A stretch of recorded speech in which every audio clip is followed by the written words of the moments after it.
Alright, well we just finished up changing out our transmission fluid and our transmission filter on the '08 Escalade. So thought I would show real quick what tools it took. Then when we go to the video, you'll see all these being used. But it doesn't take a lot. You got to have a couple of things that are a little special. You got to have a real long funnel to get back in there to put the fluid back in.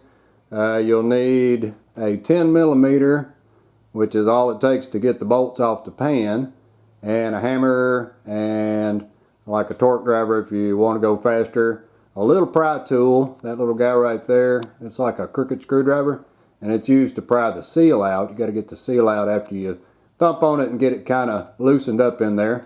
Then you'll need like a 24 millimeter deep well, like an impact socket, and an extension to put in there backwards. You'll see that in the video on how to put that little seal back up in there. It's pretty easy to do it that way.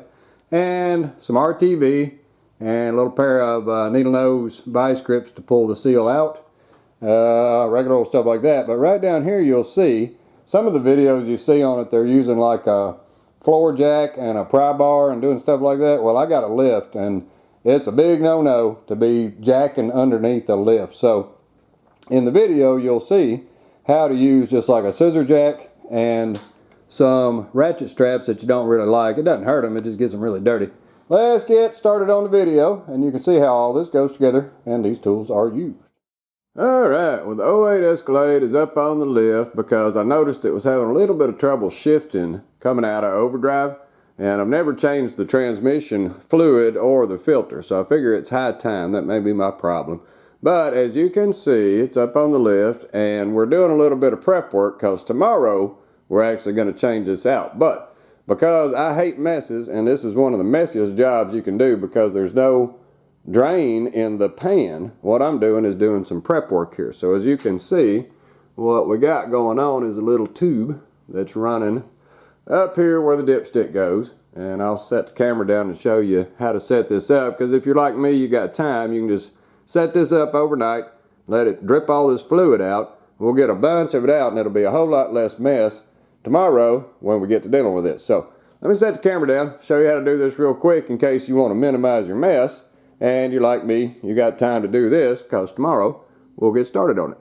Alright, so what are we doing to prep this thing so it minimizes my mess? Well, what we got here is just a regular little plastic line. You can get it over there at like the big box auto parts stores and stuff. But let me give you some dimensions, because if it's too big it won't fit in there. If it's too little, it's just going to take that much longer. So this is 3/8 OD, this little tube right here. And what I did is I took the dipstick out and shoved it all the way down in there, and then you just blow on it to try to see at what point you get down in the fluid. Then all you got to do is pull the vacuum down. So let me just show you real quick what we got to do. I'll just go ahead and unhook it and pretend that we're starting over. Alright, so normally you're starting with a clean line, so you could just take your mouth and put it on it. But what you would want to do, I'm going to have to put it between my fingers and kind of blow. But you can see I'm out of it because it's not doing anything. So what you want to do is snake this guy down in there as far as you can, and then blow in the end of it and see if it goes bubble bubble. You'll know you're down in there. So I'm going to blow it. So yeah, so it sounds like I'm down in there. So I'm going to just check it one more time. Like I say, you want to get it as far down in there as you can, and then blow on it and make sure you can hear it going bubble bubble over there. So it sounds good. So then all you got to do is get your little brake bleeder. I got a little bit in there, so let me just get that out. Right there.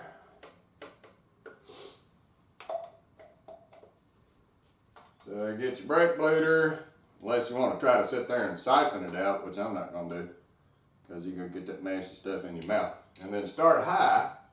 And so what you want to do is just raise it up and start pumping. And if you got it down in there, you see how it's flowing. So here it comes. And so what you do is get it all the way up in the tube, all the way up to your brake bleeder. Like that right there. And then once it's up there, go down real quick, take the end off, and put it down in your little tray right there. And so now we are dripping again. So you can see we're flowing.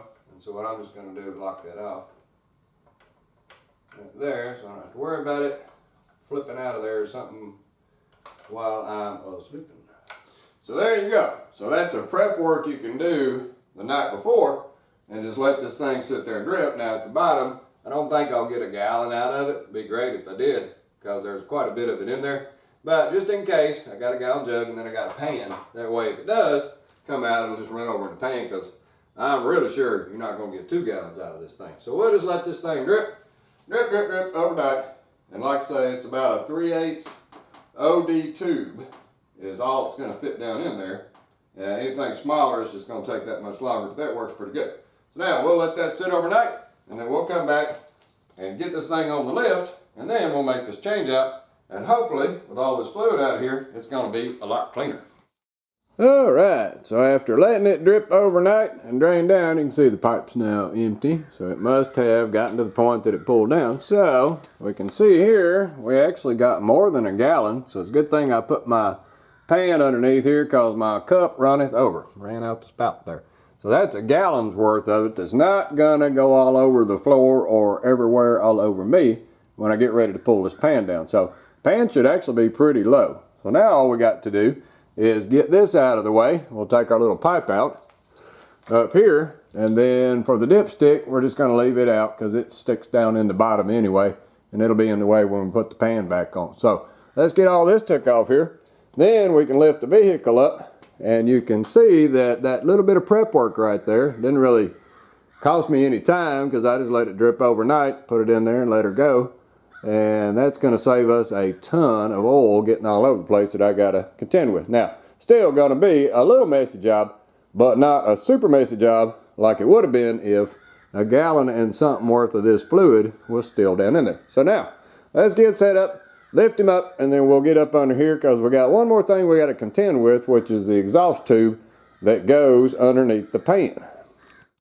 Alright, it's armed with a bunch of cardboard to catch any little drips on the floor, and a big catch pan, which by the way is the back of a dishwasher, in case y'all are repurposers like I am. That's a handy little big old tray you can have just lay on the floor. And we got one jack in the front, because you never know when you're working on stuff, something might tip, and I sure don't want this thing tipping off on me. So, we got all that ready to go, a 10mm in hand, but the one thing we got to contend with is this exhaust tube. And you've probably seen some other videos if you watch some others on this. Well, this little bugger, he's in the way.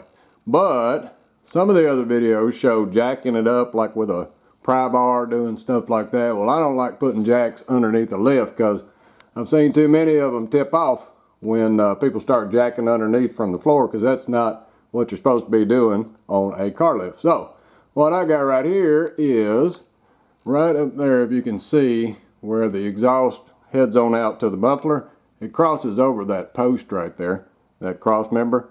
And so what I got is just a scissor jack and a ratchet strap that I don't really like, that I'm going to put in there, and I'm going to pull down on it. And what it's going to do is pull all that down just a little bit, just enough so I can get this pan out. So all we got to do is get a whole bunch of 10mm around the edges out of there and see if we can shinny this pan out. So I'll set the camera down and we'll get started on taking this pan out. Then we can change our filter, change the little fuel that goes to the inside, or the little seal, whatever you call that thing, goes up on it.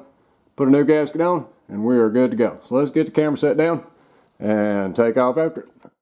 Alright, so let's get a little bit of tension on this guy right here. I got him mounted up on there, and you'll see this come down a little bit as I tighten that up.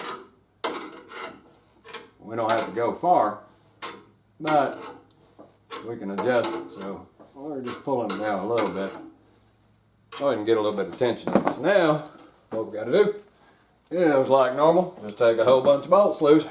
So let me get the flashlight over here. And most of these are pretty loose. They don't require much. So I'm going to take this corner one, back it all the way out, and then put it back in there just a little bit. That way, if we do got some nasties, then our nasties won't come falling out. The rest of them we're just going to take all out.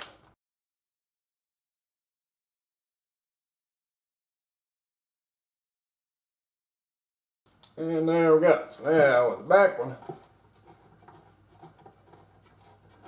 we'll just take him out by hand, set it right there.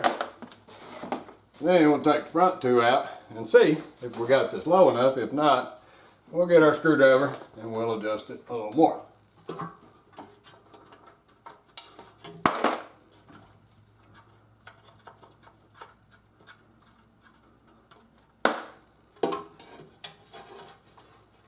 Right there you can see it's still barely catching on something right in the back right there. So let's go down a little bit further. But the one thing you'll notice, see, when I pulled that pan, because last night I drained all that crap out of there, there ain't nothing coming out. So hey, can't beat that with a stick, right? That's the way you go to do a clean pan change. So now, we just want to pull this down a little bit.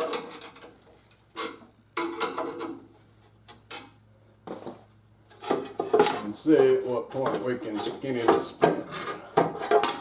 And there you go. So it's not that difficult. And I'll hold the camera down here once I wipe my hands off and you can see just how much fluid was left in the pan. Alright, so because we did our prep work, as you can see, there is no drips and no pouring of all the transmission fluid. In fact, what we had left, because we got a little pipe in there, is just about that much. So there's really not a lot. If you can get a gallon out of there, you can see I was able to pull that down and not even make any messes. So, up at the top up here, now we're to our business, which is changing out that filter right there. And then we'll put a new little grommet in, and then a new seal, and away we'll go. So all we got to do is wipe some things down. So let me set the camera back down, and then we'll take this little filter off here. Alright, so to get the little filter off, as you can see by the replacement, there's nothing on it. It just sticks up in there. And there's a little metal encased rubber grommet that goes up in there, and that's its little seal. So all we got to do is kind of wiggle it around and see if we can pull it off there. So it's kind of sitting in position. It locks in, so you just tip it down a little bit, then you can rotate it and just give it a pull. And there you go. So a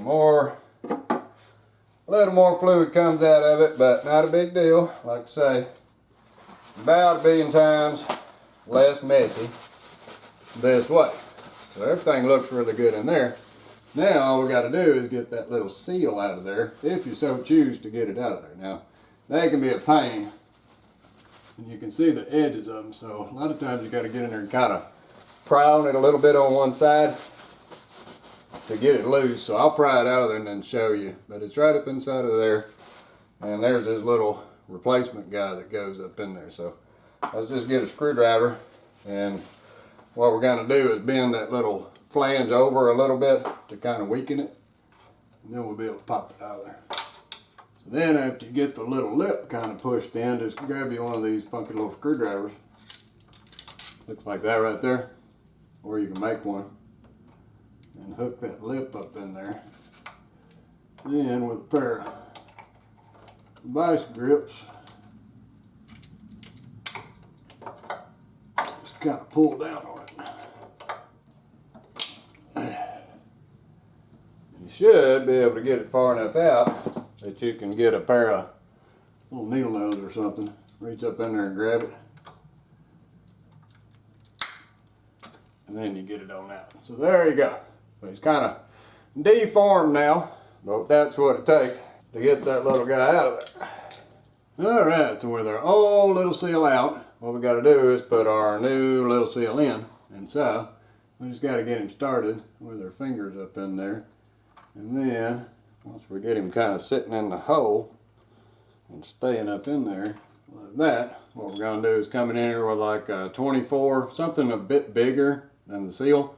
And then I'm going to use an extension because it's kind of hard to get to. So we'll do it like that. Set that right up in there. Then we'll just need a hammer. We'll just need to thump the little guy till we get him squared up in there.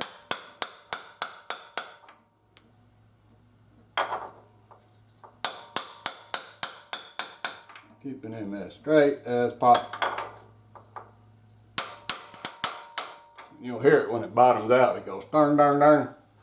So you'll know you got him up in there. So now, all we got to do is get a little bit of oil from our thing on here. Get that little guy oiled up. We're going to shove him back up in there. Do the same deal. Wiggle, wiggle, and then rotate until it locks in. So there we go. Oh, and by the way, there's the dipstick hole right there. So that's where that little tube came down, and that's why, if you look at the diameter of that, it's really small right there. So getting that 3/8 in there is about all you're going to do. So there we go. So now, all we got to do is clean everything up a little bit, and then put our new gasket on our pan, and we're ready to reinstall. Alright, so with our oil pan all cleaned up, and our little magnet all cleaned up too, we are good to go. Now, we just got to put it back on there, and as you can see, if you buy the right gasket kit, this is a Duralast Gold right here. I can put the part number up there. You can get the OE. Either one of those work fine. They got little bumps right here that lock in. So there's really not a lot of need to put anything on to lock that gasket down like that, but in between here they don't get a lot of compression. And one of the reasons why these things will leak on you a little bit is because people over torque them. Now I've seen specs up to like 100 inch-pounds of torque. I put these guys on about 65, something like that, and it gives good compression. You can always come back and torque them down a little later if you see that it's loosened up a little bit. But don't go to the hundreds or so, you'll be snapping some bolts off. These little bolts right here, they can't take it. That's just a 6mm. But in order to make sure that we don't get a little bit of leak right there, what you might want to do is just take you a little bit of RTV, and not on the holes, but in between the holes, put just a little bit, like right there. Just enough to seal that center right there, and you don't even have to let it tack up.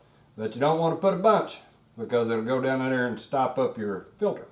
So right in between the holes there, just go ahead and put a little bit. And there we go. And like I say, it's not much. The height of it is hardly anything. You don't want to have any kind of height on it, because this stuff will go downstream and it'll stop up your little filter. So then just come back here, anything you got right on that edge right there, just get it off. And then that is going to allow your gasket to seal a little bit better. So there we go. So now, all we do is just plop our gasket back on there. Like I say, you don't really have to wait on the stuff to tack. You just put it on there, because all you're wanting to do is just add a little bit and just check and make sure there's not any inside the gasket right there.